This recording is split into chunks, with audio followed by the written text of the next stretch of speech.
کوئی اب پہلے آپ کو یہ کرسیاں نظر آتی تھی مسجدوں میں ہیں؟ زندگی ہم نے گزار لی. بوڑھے میرے نانا 99 سال میں 98 سال تک تو کھڑے ہو کر تراویح پڑھی ہے انہوں نے. کیا تھا بھائی؟ کوئی میڈیکل سائنس نہیں جانتے تھے, کوئی یوٹیوب نہیں تھا جو ڈاکٹر گائیڈ کر رہے ہو, یہ نہیں تھا. بس یہ جو کولڈ ڈرنک, پیزے, برگر, اور یہ جو آپ بازار سے پروٹین والا گوشت لیتے ہو نا, فریز جو فروزن گوشت ہوتا ہے, اس کی بھی بڑی کمپلین ہے. میں اس کی غیبت نہیں کر رہا آپ کے سامنے اس گوشت کی, میں کاروبار بند نہیں کرنا چاہتا. گوشت وہی اچھا ہوتا ہے, جاؤ ذبح کرواؤ اور لے آؤ. تازہ تازہ نہیں بولوں گا, وہ ولاگ یاد آ جاتا ہے وہ لوگوں کا نہیں جو منہ پہ لال ماسک لگا کے آتا. اٹ از کالڈ گوشت. یہ پھر جو فروزن گوشت ہوتا ہے پتہ نہیں کتنے کتنے مہینوں میں. بعض لوگ کہتے ہیں, میں کسی پہ الزام نہیں لگا رہا, ہو سکتا ہے کچھ لوگ کرتے ہوں کچھ نہ کرتے ہوں, لیکن بہت سی کمپنیاں اس میں انجیکشن دے کے اس کو سیو کرتی ہیں. کچھ ذائقے کے انجیکشن دیے جاتے ہیں مسالوں کے لیے تاکہ وہ اندر چلا جائے, اس میں کیا کیا ڈالا جا رہا ہے. میرا دوست کل آیا مچھلی لے کے, کہتے ہیں اب میں باربیکیو کروں گا مچھلی کا. میرے لیے الگ مچھلی بنائی ہے بغیر مسالے والی, حالانکہ میں مسالوں کا شوقین ہوں. کیوں؟ میرے اتنے تجربے ہیں, یہ باہر کے مسالے جب لگتے ہیں نا, اب مچھلی کھانے کا فائدہ کم ہوگا, اس مسالے کو پیٹ میں اتارنے کا نقصان بولو زیادہ ہوگا. میں نے کہا نہیں, مسالہ بناؤ گھر کا مسالہ, ادرک لہسن وسن جو بھی کالی مرچ والی وہ بنا لو. آپ پسا ہوا مسالہ باہر سے خرید رہے ہو نا, مجھے ایک بہت ایماندار تاجر نے بتایا ہے جو 2 نمبری نہیں کرتا. اس نے بتایا کہ میں 2 نمبری نہیں کرتا, لیکن کچھ 2 نمبریاں ایسی ہیں وہ کرنی پڑیں گی مجھے, اور میں بتا کے کرتا ہوں وہ, اور میں بتاتا ہوں بھائی یہ ملاوٹ اس میں ہے اور ہر جگہ ہے تاکہ میرا مال حرام نہ ہو. وہ 2 نمبری کہہ رہا ہے ہلدی کو جب ہم پیستے ہیں اس میں کلر بولو ملاتے ہیں. میں نہیں کہہ رہا سارے کرتے ہوں گے, ہو سکتا ہے کچھ لوگ نہ کرتے ہوں. آپ کو ہلدی چاہیے, ہلدی کی وہ لے کر آؤ, اس کو خود کوٹ لو, تھوڑا سا کمر میں درد ہوگا پھر ٹھیک ہو جائے گی, ٹھیک ہے.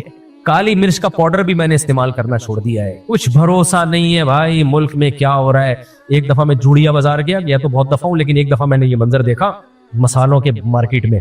میں جب اندر گھسا ہوں نا, اتنے بڑے بڑے چوہے, اتنے بڑے بڑے یار, وہ سب چیزیں کھا کھا کے نا اتنے مشٹنڈے ہو گئے تھے. میں ولاگ بنا سکتا تھا, لیکن میں نے کہا کسی کا کاروبار کا بیڑا غرق ہوگا. آپ کہہ سکتے ہو لوگوں کا جو بیڑا غرق ہو رہا ہے, تو ایک بندہ کر رہا ہو نا, وہاں تو ماشاءاللہ ہر دوسرا تیسرا کی دکان کا یہی حال. ڈسپلے بڑا خوبصورت, بادام پستے, ڈسپلے پہ آپ جائیں گے نا, صاف ستھرے بادام, صاف ستھرے پستے, ایسا خوبصورت. پیچھے گودام جہاں سے یہ آ رہا ہے, میں گھسا ہوں اس گودام میں, جو منظر میں نے وہاں دیکھا ہے نا, اف, پیچھے جو گودام کی حالت تھی. اس نے کہا بھائی یہی سسٹم کیا چل رہا ہے, یہی سسٹم چل رہا ہے. پیچھے گودام, ڈسپلے پہ تو بڑا صاف ستھرا ہوتا ہے. ایک آدمی نے بتایا میں بہت بڑے ہوٹل میں گیا, اتنا صاف ستھرا ہائیجینک کھانا ان کا زبردست. دیکھتے رہو گے, ہمارے ہاں ایسا کوئی سسٹم ہے بولو؟ کہیں کوئی کیمرہ دیکھا آپ نے؟ ہمیں تو سامنے جو نظر آ رہا ہے, مسالوں میں کیا ڈل رہا ہے کچھ پتا نہیں ہے. میں نے ایک دفعہ بیان میں کہہ دیا تھا کہ ہمارے مسالے بیرون ملک پابندی ہے ان پہ. کسی نے کہا لو, پھر کمپنیوں کے نام لیے کہ دیکھو یہ مسالہ بھی سعودی عرب میں ملتا ہے, یہ مسالہ بھی سعودی عرب میں ملتا ہے. بھائی دیکھو, جب کوئی بندہ بات کرتا ہے نا, اس سے اس کا مطلب پوچھا جائے, فوراً اعتراض نہ کیا جائے. تو میں نے ان کو, مسالے ملتے ہی نہیں کمپنیوں کے, لیکن اس کا فارمولا چینج ہوتا ہے. یہاں پر جو بریانی مسالہ ہے اور ہے, سعودی عرب میں اسی کمپنی کا بریانی مسالہ بولو الگ ہو. یہاں پر جو بریانی جو نہاری مسالہ ملے گا جس کمپنی کا, وہ الگ ہے. یہی جب جائے گا امریکہ میں تو چین, وہ یہ گن افورڈ نہیں کر سکتے. تو یہ شریعت کا حکم ہے, تو چھوڑ دو اپنے آپ کو, ان فضول چیزوں سے بچاؤ اپنے آپ کو, تاکہ ایک اچھی انسان زندگی گزارے. اللہ رسول بھی خوش ہوں گے اس سے, میرا خیال ہے. کیا خیال ہے؟ اور دیندار لوگوں پہ تو یہ بہت ہی برا لگتا ہے. اللہ عمل کی توفیق. بعض علماء کہتے ہیں فی سبیل اللہ سے مراد صرف قتال فی سبیل اللہ ہے, اس سے کچھ اور مراد نہیں. تحریف قرآن کے زمرے میں آتا ہے, یہ بات غلط ہے. یہ ضرور ہے کہ جہاں قرآن میں فی سبیل اللہ جہاد کے معنی میں آیا ہے, تو وہاں تو جہاد ہی کے معنی میں ہے, لیکن قرآن و سنت میں خود فی سبیل اللہ دوسرے معنی میں بھی استعمال ہوا ہے.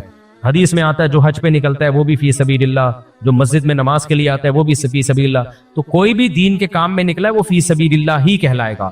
گڑبڑ یہاں ہوتی ہے کہ جہاد میں جو فضائل ہیں, بعض مواقع پہ جہاد کو فی سبیل اللہ کہا گیا ہے, تو جو جہاد کے فضائل ہیں وہ آپ کسی اور جگہ پہ فٹ نہ کریں فی سبیل اللہ کہہ کے اس کو. تو فی سبیل اللہ تو سارے کام ہیں, لیکن جہاد فی سبیل اللہ کے جو اسپیسیفک الگ سے فضائل ہیں وہ کسی اور جگہ فٹ کرنا جائز نہیں ہے. یہ غلط ہو جائے گا. پھر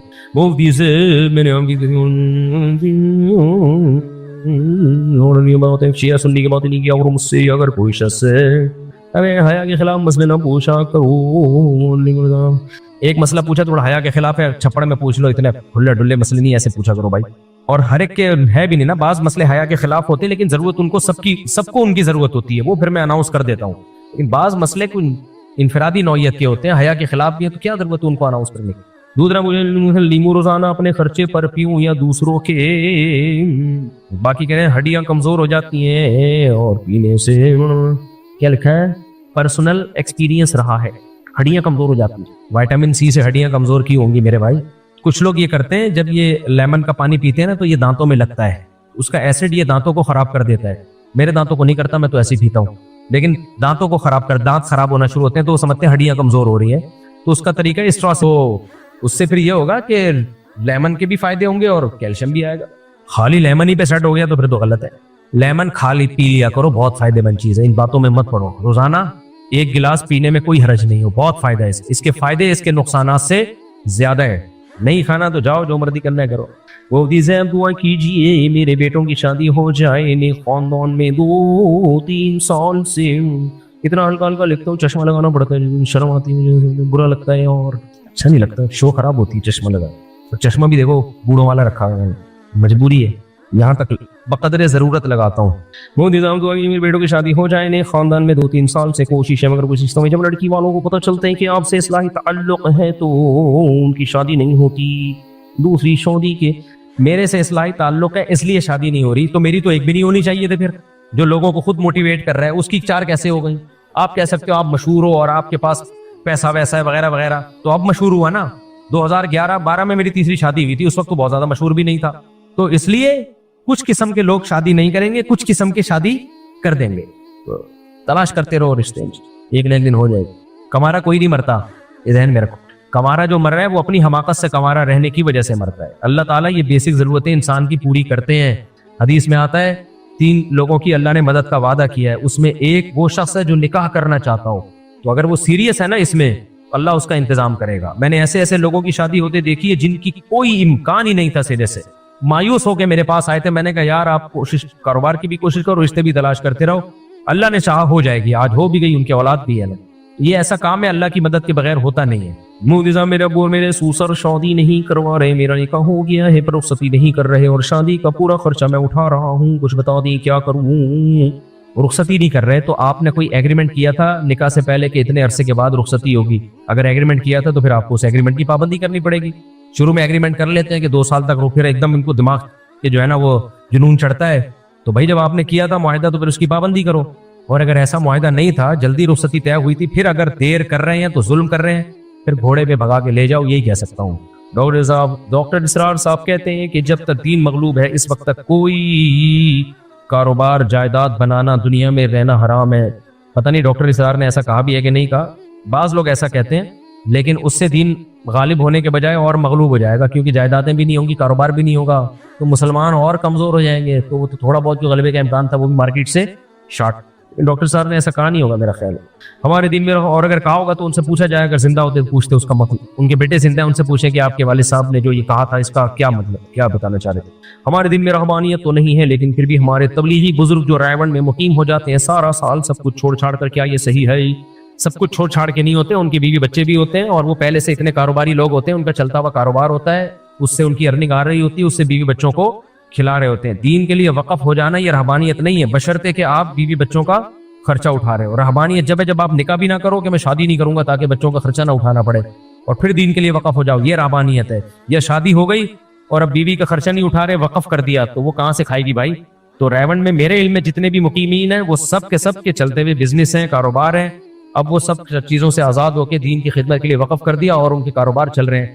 تبلیغ میں کہیں بھی اس کی اجازت نہیں دی جاتی, حتیٰ کہ آپ سال لگانا چاہتے ہو نا, اور آپ کا ابھی امتحان ہونے والا ہے, تو تبلیغ والے آپ کو سال کے لیے 4 مہینے کے لیے نہیں جانے دیں گے, بولیں گے آپ پیپر پہلے دو, کیونکہ آپ کا فیوچر برباد ہو رہا ہے.